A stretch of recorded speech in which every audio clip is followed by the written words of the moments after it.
What up, it's Esteban. I'm in Canton, Massachusetts to get a rare look inside the headquarters of one of the most iconic sneaker companies in the world, Reebok. Let's go.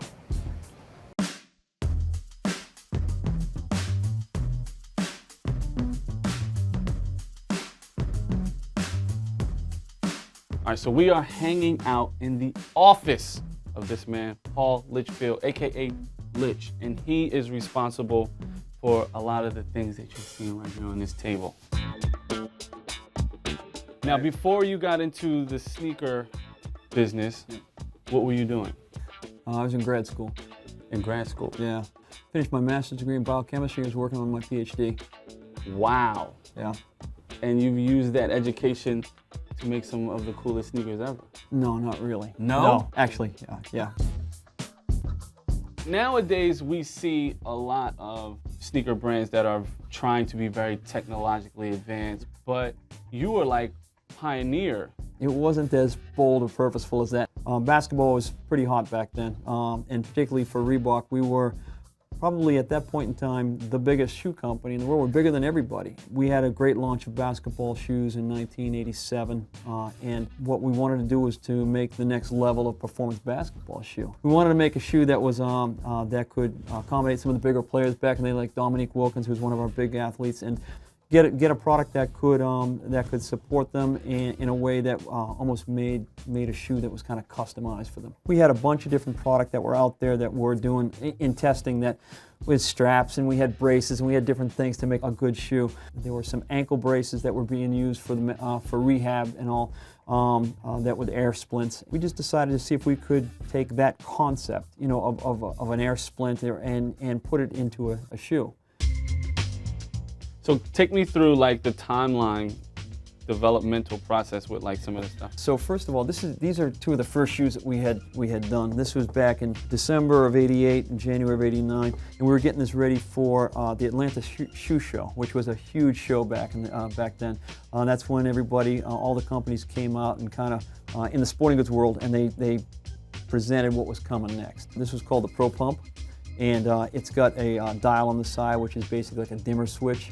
And it's got a pump in the heel here. And in stepping down on it, it would fill up the air bladder that was all around the foot. And then this other one here, which was the pump shot, is actually, it's got a little valve on the side with release valve, kind of like that's on your car tire, your bicycle tire.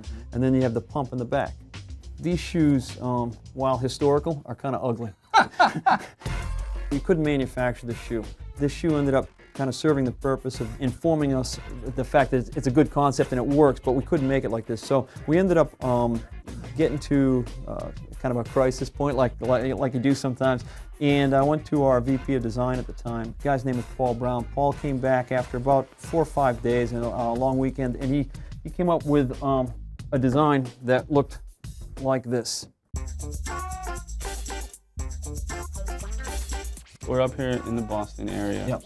You know, D Brown in the dunk contest stops, pumps up his sneaks, and then delivers one of the craziest dunks ever. How did you feel in that moment? That was super cool. I was pretty proud because it was one of those things where he did it spontaneously. It was one of his. It was just something he decided to do when he's sitting out there. When he did it, he just wanted to be notable, so he pumped up his shoes, and people went kind of wild. And then he had his no-look dunk and things, and yeah, it worked out.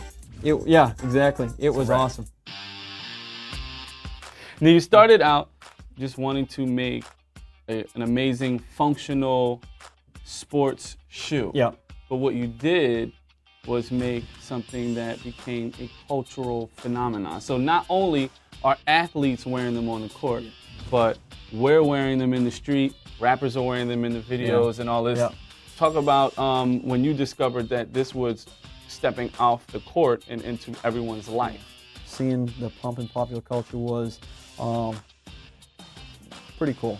I don't set out to make product like that, but when it happens, it's just a cool thing to have occur.